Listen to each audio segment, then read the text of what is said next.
Hello YouTube, welcome back to my channel. My name is Neo. In this video, we're just getting started by showing you this client's nails. I will link the video for this set in the cards. It was a really gorgeous baby boomer set with transfer foil, like a white and gold marble transfer foil versus a nude or pink to white ombre. It was just a nice, really cool play on baby boomer sets. And as you can see, all of the bling that we had on those nails are still there after about 6 or 7 weeks. It was insane. And I figured I'd show this just to show you how I remove bling and how difficult it was to get it up off the nail. I was being uber careful, but really tentative, and using my bling nippers. These are not my cuticle nippers. These are just bling nippers that I use to kind of peel away bling off the nail. But this client didn't lose a single stone. I think I used the Zule Bling adhesive to get these bling on, and then a coat of gel polish up around the sides of each piece of bling. But she was uber impressed, and I'm just showing you how difficult it was to remove the bling. So when using a nipper or anything like that sharp to kind of clip away the bling, you'll see I have my thumb really close to the client's cuticle area. The last thing that you want to do is kind of have the nipper kind of slide off of a piece of bling and, you know, stab the client pretty much. So I always put my thumb right over the cuticle area or hold on to the side walls just to make sure that if that happens, that if anything, I stab myself. But you just want to keep your client safe. Worst comes, I do have instances where the bling just doesn't want to move. I'll just use an old 5-in-1 carbide bit on like a triple course and just file off the bling. So I do have one dedicated bit that I use that for, and I did do that with this set because the bling just wasn't planning on going anywhere. But yeah, just using the the bling nippers to try and get them off this nail. It was a really gorgeous set. Definitely check it out. And as you can see, like I said, it is not coming off. Like, I'm struggling. Sometimes you can use a drill bit to kind of remove some of the gel that's surrounding. Look at this, guys. Look. Barely coming off. You can use a bit to kind of grind away the gel from the sides and kind of pluck the bling off. But in this case, I was just kind of like, if I can't get the big bling, I'm just going to just file it away. And that's what I ended up doing.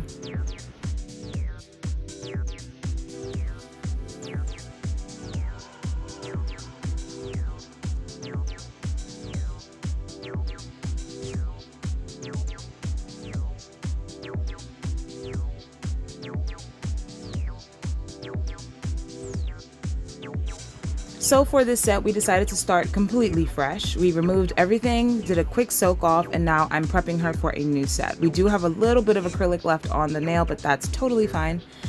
So I spraying her down with some alcohol, pushing her cuticles back. I like to use this rubber tipped cuticle pusher. All it does is push the skin back. It doesn't actually scrape the nail plate like a metal pusher would. I just use my bits for that, but I just like to expose that dead skin with this bit and with this cuticle pusher, and it just helps to kind of, like I said, expose the dead skin. So this nails had been on for quite some time. There was a considerable amount of cuticle on the nail plate, so I'm just using my diamond skiver bit like I normally like to at a low speed, and as you can see, it's very, very flat or parallel to the nail. I am doing my best to not angle it. You do not want to cause rings of fire. Also, I love that it's a pointy bit because you can kind of get up and under the eponychium, which is the skin right around that back end of the nail. Some people call it the cuticle. It's actually called the eponychium, and you can kind of get that diamond skiver bit right up underneath there and kind of flake away the dead skin that's hiding under there as well. After this, I'm going to go in with my diamond ball bit just to further smooth the surface of her nails. This client does wash her hands a lot because of her profession, so her skin is a little bit drier than most, but we just want to make sure we buff that smooth so that we have a great base to work these nails on.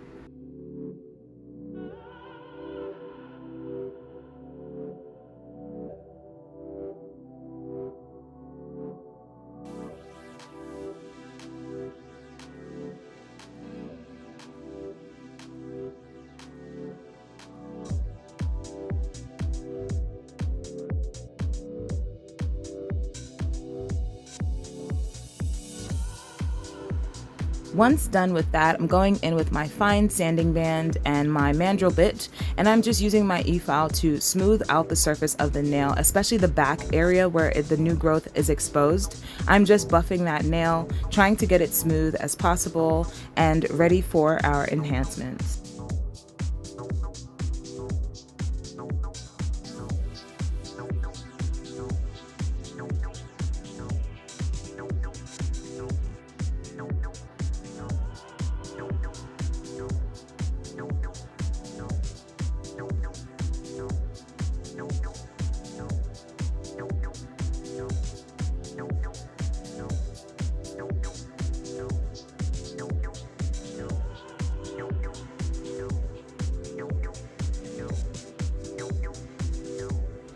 So the last set we definitely use natural tips. This time I'm going in with my favorite, the one-step coffin tips by the two guys. It's funny enough because these are called one-step coffin. They're like a nice stiletto tip.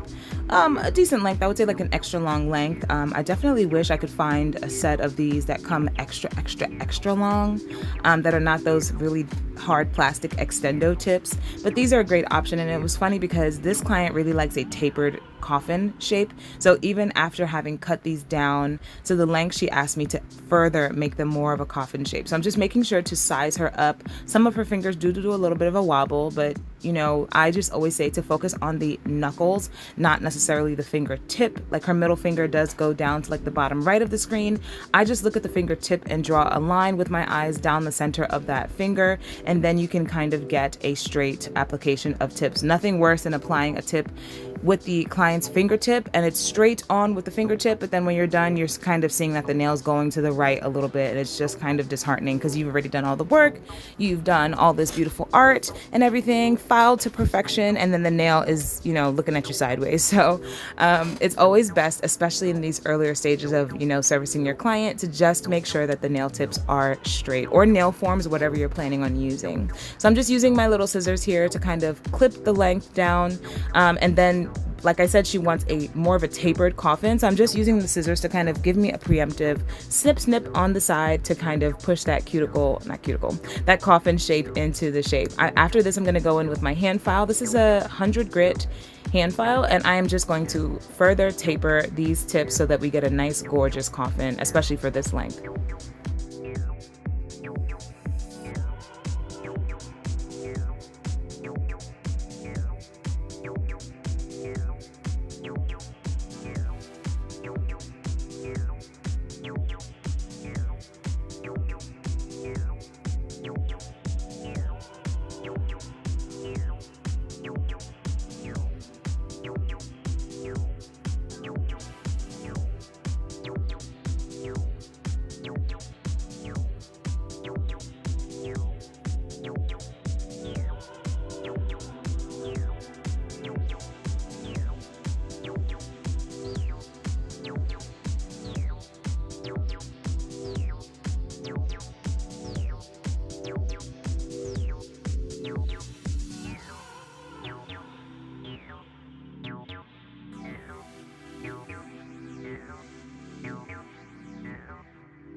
And since I had my hand file like in my hand, I was like, you know what, instead of going back to the e-file, I'm just going to hand file these tips, like, you know, just real easy, like to blend them into the natural nail. So I'm being very light-handed. It is 100 grit, so it's a little bit coarser. You don't want to be filing down hard on the client's nails. Believe it or not, you can actually cause rug burn, or like that friction heat burn, by doing this as well. So I'm using a very, very light touch just to blend these tips onto the natural nail.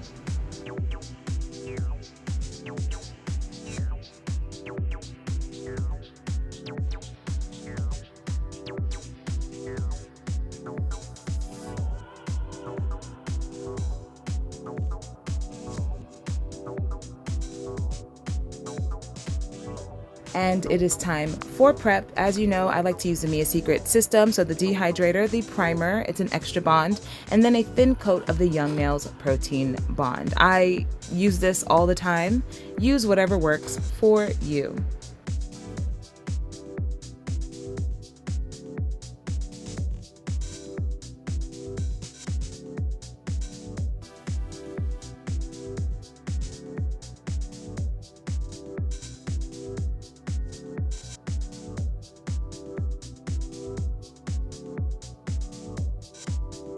Now I'm going in with my Young Nails Core Clear, and we are adding that thin layer of clear acrylic that I like to do.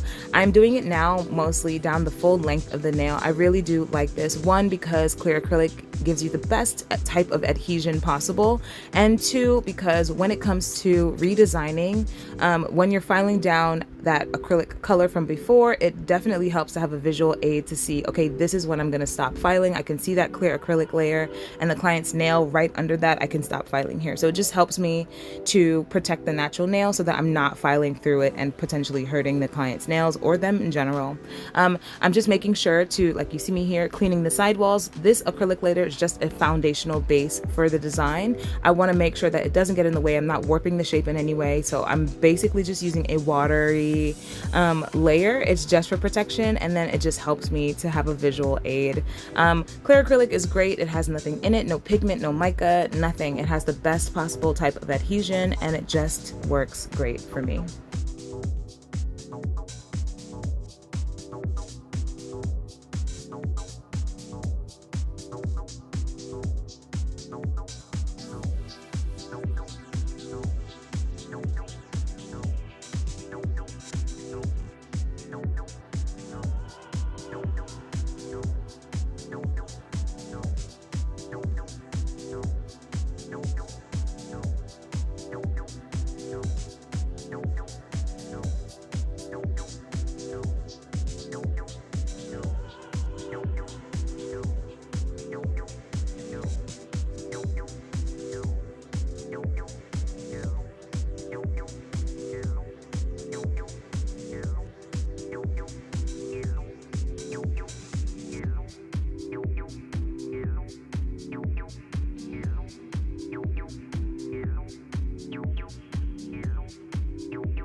Say it with me, to the fun stuff. So this color was speaking to me. I don't know why, but I was feeling a lot of like hot pink fuchsia kind of vibes. And as you can see, we've got some fun stuff on the table. So that's all gonna go into this nail. It's really gonna be a fun set. We are starting off with the sugar and cream. Actually, it's a sugar and cream set now that I think about it. This color is called Tater Tot, and it's a really nice blue toned fuchsia kind of hot pink, but it has really gorgeous gold sparkle in it. So I thought that this would be a good choice to use. I am doing some ombre nails. We're gonna have some full colored nails of this color, and as you can see, it's just a nice thin application because we are going to be I think this is a full covered nail. Yeah, so this is gonna be a solid nail of this color. I am not building up as much structure as possible. We will be clear capping, so this is just a foundational layer just to get a good coverage of the pigment. I'm going to be encapsulating some gold foil in this nail as well, so I'm not building up too much. If it was going to be just a solid plain nail, then I would have built it up and then not clear capped, but because we are definitely going to be adding some more fun stuff to this nail, just giving it a light, you know, I wouldn't say a thin coat of color, it's kind of like a medium coat of acrylic here. And while this acrylic is wet, I'm actually gonna go in with some gold foil and kind of just apply it to the left side of the nail and down over the free edge of the length of the nail as well. Just kind of giving it a little bit of zhuzh of something. Gold foil is amazing. This client actually really loves silver, but she loved the gold afterwards. This client actually doesn't ever tell me what she wants. She just comes in, she sits down and has a good time. So when I was done, she was kind of like, wow, I actually really like this. And I was like, ooh, yay, that's good. But yeah, we're just adding a little bit of gold foil to the tip and to the left side, maybe up until where her free edge begins with the gold foil here.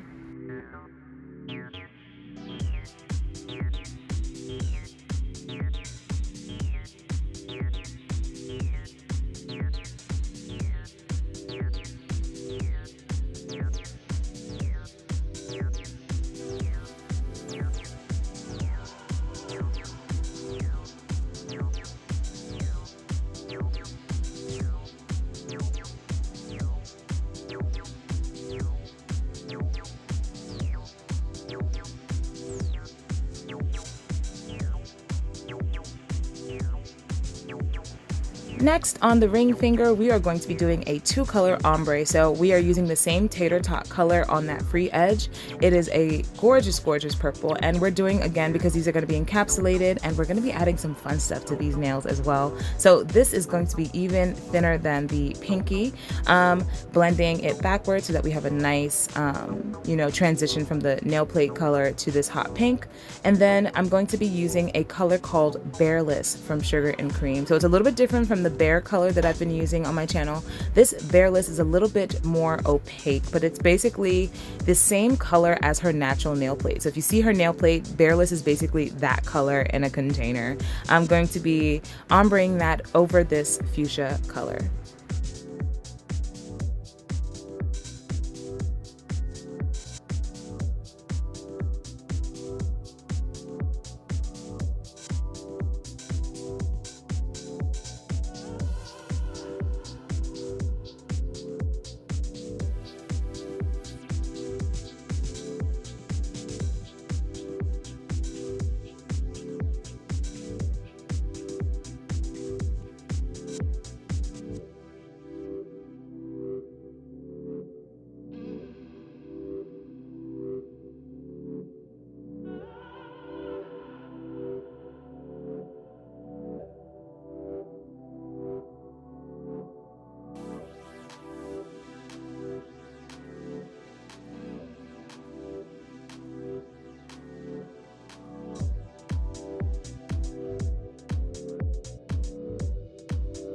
If you watch my channel, you know that I like to, when ombreing, back swipe. If I feel like I'm losing a little bit of that tip color, just add a wet tiny bead of that tip color and then just back swipe it over that nude color so that we get that intensity back. So this is a nice gorgeous ombre, right? We are going to be encapsulating some moons and stars into this set. So I thought that this was really, really pretty. And look at me struggling to pick up this little dazzle star thing. I think I let it go and picked it up eventually later, but I'm just using the wet acrylic that is on the nail. I will occasionally just pick up a super, super wet bead of clear acrylic just to kind of make sure that they adhere onto the nail. Look, I finally got it on the nail. But for the most part, I am just spacing these gold charms around. You can get these charms from pretty much anywhere. I see them on Amazon, AliExpress. They're just gold nail charms. Just Google that or, search for that on Amazon, and I'm sure you're going to see these. They didn't come in one set, so I kind of just plucked, different stars and moons and twinkles and stuff like that from different sets. But I just thought it would be really cool to also play around with gold and moons and stars on this hot pink color. This set is actually inspired by a nail tech design that I saw on Instagram. I will link that down below so you can check that out. But she did it in like a deep, really gorgeous purple, but I felt like trying it in a hot pink and it came out really, really great. On this middle finger, we are going to be doing a solid nail of the nude color. I know I just did a, switcheroo, but yes, this is going to be a solid color of the nail in the nude color. This is Bearless by Sugar and Cream. It's a really, really gorgeous color. One thing to consider, because I was getting a bit of tainting in the pigmentation when working with light nude or just lighter colors in general, and then a darker, like more pigmented color. Sometimes when I picked up a nude bead, there would be a tiny bit of that pink in the bead, just because the monomer is a little bit tainted from that darker color. That's just something to be cautious about. It didn't bother me for the most part because we were just ombreing that nude over the pink anyway. But if you are going to be working with a lighter color and a darker color, I would just suggest doing all the light work first, if possible, and then changing out your monomer or just using a different dapping dish and then using the darker color. But in this case, I don't really care. So yeah, on this finger, we are going to be doing a full solid nude nail. I'm going to be building up about a bit of structure, but I'm going to clear cap all the nails at the end. And we're going to add some really gorgeous bling. This client enjoys a chunky nail of bling, so we're going to be doing that towards the end of the video.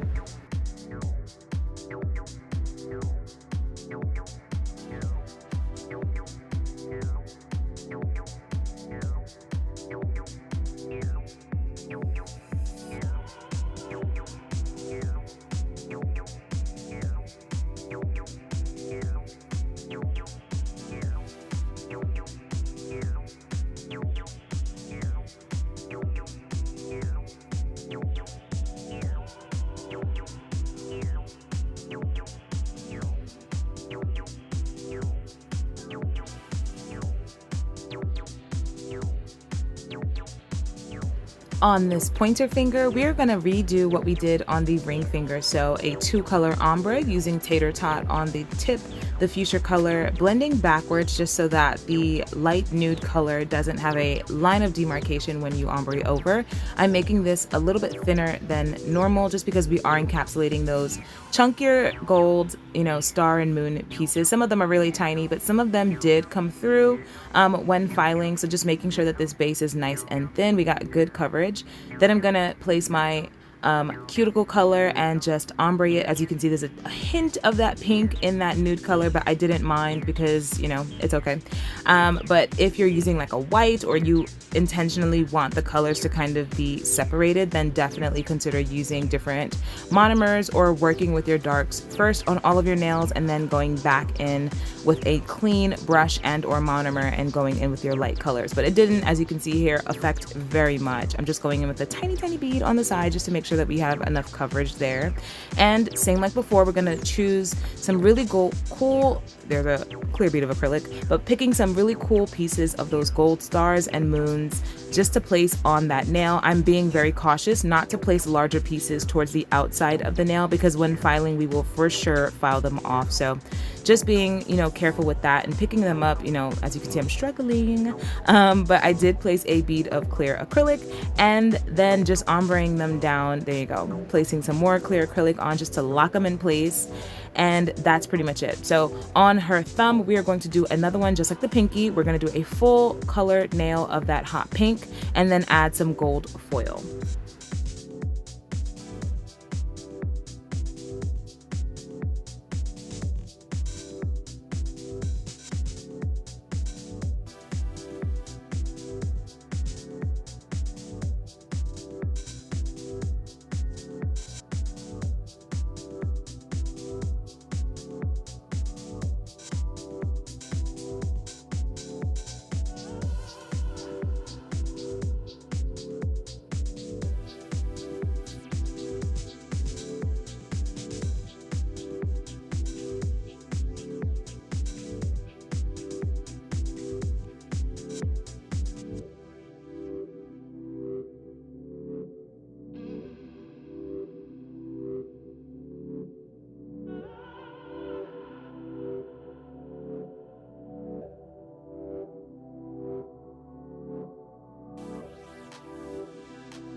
Now it's time to clear cap. So I'm using my Young Nails Core Clear and we are just going to encapsulate all of the nails. I just figured it was safe that way, even for that nude nail in the middle. For the rest of the nails, yeah, we have the clear cap because we've got the gold foil. We want to kind of keep that safe under that clear acrylic. And on the 2 ombre nails, we've got those gorgeous charms sitting on the free edge of that nail. So we want to make sure that they're nice and encapsulated so that it's smooth to the touch for the client. They won't snag and we won't lose them falling off the nail over time. So just a simple full clear acrylic application, making sure to constantly clean my sidewalls to make sure that we're not warping that coffin shape that the client is looking for, and being careful around the cuticle to not flood the skin area and to make sure that the apex is in the correct area. So just a regular clear capping situation.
Once that's done, I'm going in with my medium grit carbide bit. Like, that's so funny to say all the time, but it's a medium bit carbide. See, I can't even say it. Medium grit carbide bit, and we are just smoothing out the nails. I really do like that I've switched the order, e-filing first and then hand filing second. I feel like my hand filing process is way faster and just less, work for me, because the e-file kind of does it on its own. The better you get at the smaller steps, the less work you kind of have to do. So if you focus on your acrylic application and it's fairly smooth, you have less to e-file and then even less to hand file, and then the set goes way faster. But that comes with time. I'm still learning. I'm sure I'm going to get even faster and better as I move forward, so it's just exciting to see. But as you can see, we are just smoothing the length of the nail. Sometimes you'll see me run my thumb down the length of the nail to see if I can feel anything. I'm cleaning the sidewall, so you'll see me place my e-file actually on the side, the bit on the side of the nail, and then I like to sweep up the side to the right, around the cuticle to the left, and then down the left side of the nail as well. So there you go. I'm sweeping up the side. We're getting that cuticle area around the top and then back around the left side, back down. That just helps me to get a nice clean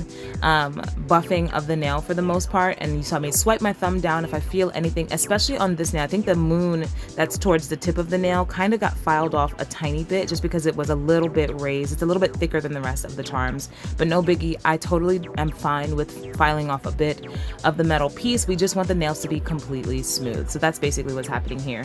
I have my e-file at a medium to high speed. Use whatever speed works for you. I know that if the speed is really high, it might skip around the finger, and that can be a little scary. This bit I'm not concerned with cutting the client. It's a medium. My speed is not up too high for me, and I like to place my finger. As you can see, I don't know what finger that is, like my ring finger is very, very close to the sidewall. So if, God forbid, my bit was to jump, it would hit my finger before it hits the client. So just doing everything that I can to kind of protect the client so that they have a good experience while getting their nails done.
Now I'm going in with that same hand file. This is the 100 grit. And like I said before, the better your acrylic application, the better your e-filing, the less hand filing work you have to do. So you're gonna see, I'm not doing very much. I'm just reinforcing the shape that we want. We want it to be nice and sharp and crisp. I think that's so gorgeous on a set. So I'm going on the sidewalls, ensuring that we have that nice coffin shape. Sometimes you get acrylic underneath the nail, so you'll see me swiping the sidewalls a little bit, and then going up and down on that free edge so that we have a nice, sharp, kind of square, boxy shape for this set. The client wants that. That's what she's gonna get here.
After having had her wash her hands, I'm spraying her down with some alcohol and then going in with my manicure brush on top and bottom.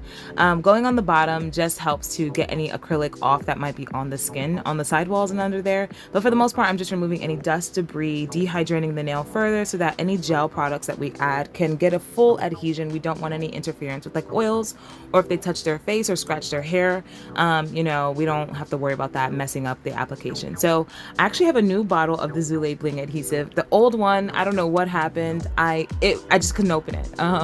And I had to bite it. I almost broke my teeth. I was like, let's just get that new bottle. So always buy 2 of everything if you can.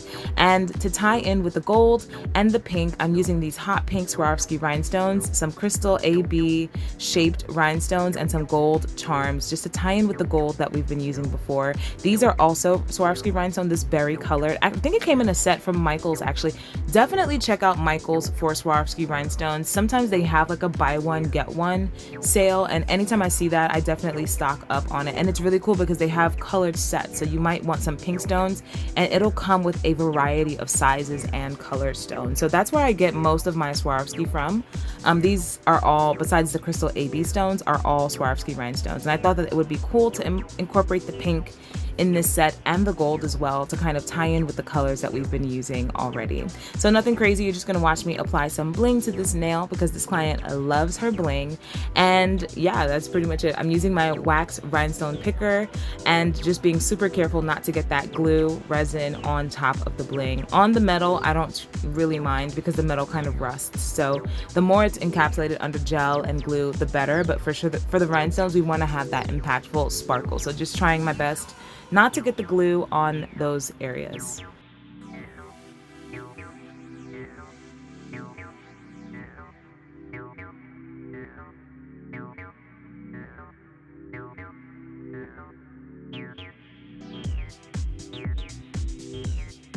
Last thing for this set is to glossy top coat. We have to glossy top so we can get that gorgeous, gorgeous look of the things that we encapsulated. So the gold foil on that pink, the moons and stars and twinkle bits that we encapsulated on the ombre nails, and then around all that bling that we placed on that middle finger. So I like to encapsulate the metal charms with the gel just because they do snag the hair, your clothes, things like that, but doing my best not to get the bling, the gel on the rhinestones. If I feel like I get my gel top coat on my rhinestones, I always go in with a lint-free wipe and some alcohol and just take my time to clean off the rhinestones from the gel. But I really do enjoy getting that gel all over any metal pieces that I use. It just locks it in, and as you saw in the beginning of this video, it definitely helps to keep them on the nail. She didn't lose one stone.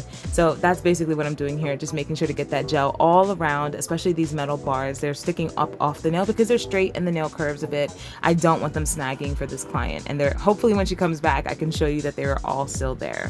After this, I'm gonna clean the sidewalls and have her cure for a full 60 seconds, and this set is done.